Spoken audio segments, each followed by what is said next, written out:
So lap 2 of Boonboomger is coming to an end, and we're about to go into lap 3. We have a new poster to give us a little tease of what's about to come, and I think it might be giving away more than people may think. The episode is called 6 Fireworks, and of course it is the final episode of Arc 2. For starters, Mad Rex is back. The GOAT that was only in, like, what, the first 9 episodes, 10 episodes, has returned. He never died.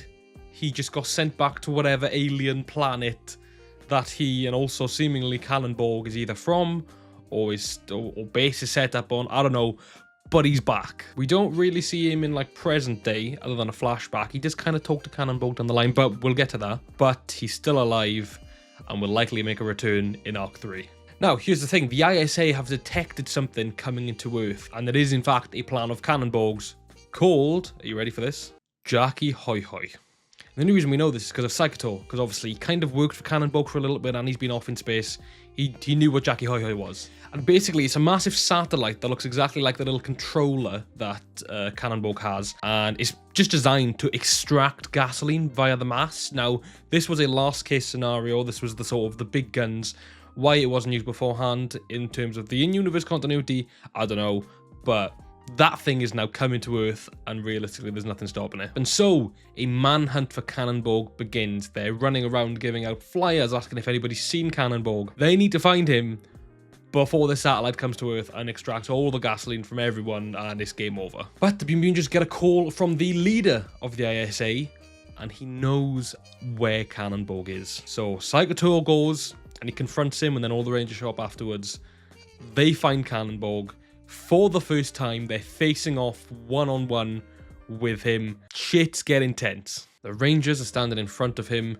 Cannonborg uses the mind control tools to control the other generals so that they go and fight, and he summons some of the, I forget their names, but like the Patties, the Hirishalian henchmen, to fight against the Boonboomger while he goes and repairs his controller for Jackie Hoi Hoi, because when Psychotor showed up, he shoots him, and it does hit the controller, meaning that he can't control Jackie anymore. So he mind controls the other Hirishalians and like the henchmen to go attack the Rangers while he goes and gets that fixed. Now, Taya turned straight into Boom Boom 119.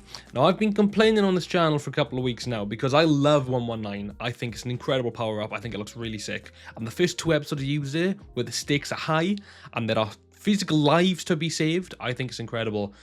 And then after that, he just kept using it. The baseball episode, 119 was not needed. He still used it.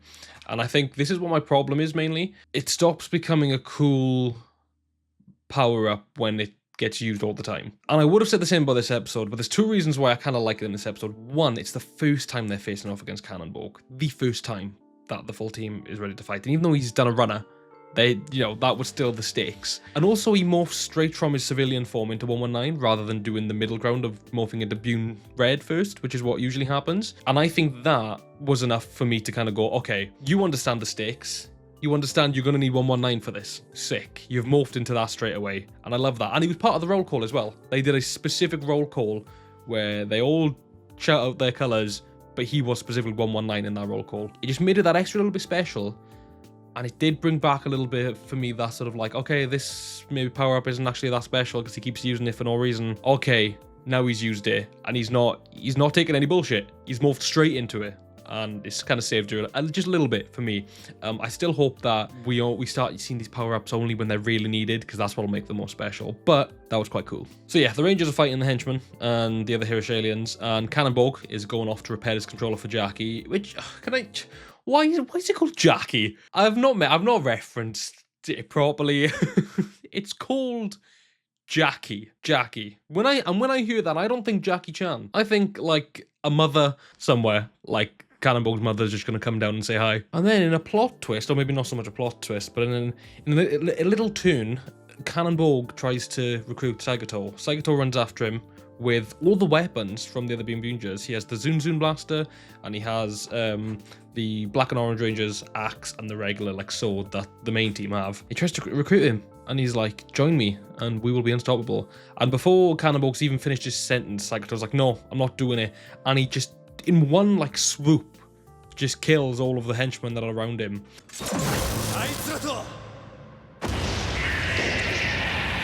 He used all the Rangers' weapons to defeat him. He's using his crossbow, he's using the sword, the axes, and then seemingly, with the Zunzun Changer, defeats him, seemingly, of course, as a Super Sentai. In protest, Yaroka turns him giant and is like, I ain't being controlled by you anymore. You're not making me make people giant. I'm turning you giant. And Cannonborg gets a giant form in preparation for, of course, fighting the mechs, the Zords. Cannonborg has this remodeling shield and nothing will penetrate it. They're using the 119 mode. They're using Bune Diesel, like nothing they fire at this shield will penetrate it. And that is when they bring it all together. Tyre lifts his head and he says, this isn't the limit of what we can do. And they launch every single Boom Boom car out of the Cosmic Gateway. Bune Diesel kneels down in front of Bundario and everything just starts connecting. There's stuff going into the feet, strapping them to the ground. There's stuff going on the shoulders, on the arms, on the head. Every single Boom Boom car we've ever known is currently attached to Bune Diesel and Bundario. And they call it the Boom Boom Full Throttle Formation, which is like the perfect name for it. What else could they do? And I assume, you know, we're going to get more Boom Boom cars down the line, I imagine. There'll be more Ultra Zords. What can come after the full throttle formation? I'm excited to see that. And they have this big cosmic cannon blast that finally defeats Cannonborg. Well, doesn't even defeat him, but just blasts him off into space. And he, as a giant version of himself, smashes through Jackie Hoi Hoi. And that's it. It's destroyed. They've done it. Cannonborg is somewhere out there in space. Jackie is destroyed, which is still hilarious to say. And they go home for a final celebration with some fireworks. However, just before they celebrate with the fireworks, there is a little suspicion as to how the ISA knew where Cannonborg was, which I feel like is going to lead us perfectly into Arc 3. Is the ISA what we think they are? Can we trust it? Is this a Shield Hydra situation? I don't know. I'm excited to find out. Surely there's something up. Maybe the big organization all along, the cosmic boss that we've been talking about that's sending down this Hirish aliens, maybe it was the ISA all along. And that is episode 25 of Boonboomger, definitely my favorite of the last few episodes, and the finale to Arc 2. The next episode is going to be titled The Universal Secret, and whilst this is starting Lap 3, we do, like I said, have a poster that's meant to get us hyped up. So let's talk about that poster. So first of all, I've got it up here on my left. Tyre's sporting a brand new jacket over his Boonboomger suit. Now, apparently we're calling this Boon Champion, and I have a few thoughts about this. So it's an F1 style jacket. It clearly has some patches on it, which are reminiscent of like the logos for the Boon cars that are on their driver's licenses at the start. At the back as well, he seems to have a logo of all of the Rangers' tyres on the back of like their helmet. Now I wonder, is this a jacket that he's going to wear for like a certain race or for a certain mission, or is this a power-up? Like a full power-up that is just a jacket, sort of like Shinkenger, Super Samurai, just like a jacket, but it gives him more power. I don't know, it looks pretty cool. I'm interested to see what the story is behind it. Obviously, we have all the Boonboomgers next to him. On the right side of this poster, we can see that Mad Rex is officially returning. I'm so glad that we see that he's still alive. Well, obviously not glad, because he's, you know, he's the bad guy, but I loved the Mad Rex arc, and I'm so glad that he's coming back. Along with a new general, it seems, a new Hirish alien just above Mad Rex. We don't know too much about this guy yet, or at least I don't. If any of you guys know about it, let me know in the comments down below. Yeah, he seems like he's going to be the new big bad of this third lap. Over onto the left, just above Bune Diesel, we have what seems to be a new Bune car. Now, this looks to me sort of like a truck or a lorry. I could be very wrong. At first, I thought maybe something train related because of how long it is, but it's looking to be a more truck or a lorry. But onto the train theme as to why I thought this could be a train. Right above, we have Tokyo Red from TOEI. Another crossover's coming, which I think is very cool. I've never seen TOEI myself. I'm going to do a video on that in the future if you guys are interested. But, of course, we already had one crossover. Okay, we've had a crossover with Go-Onger, which was fun. It didn't do a massive amount for the full story, but it was in the first few episodes, and I really enjoyed it, and it was a cool crossover, because, of course, this is a vehicle-themed Sentai, as was Go-Onger, as is TOEI being train-themed. But this year is the 10th anniversary of TOEI, so I'm wondering, and kind of hoping as well, if this will be a bit more than just a cameo show of, we're doing the daily Monster of the Week.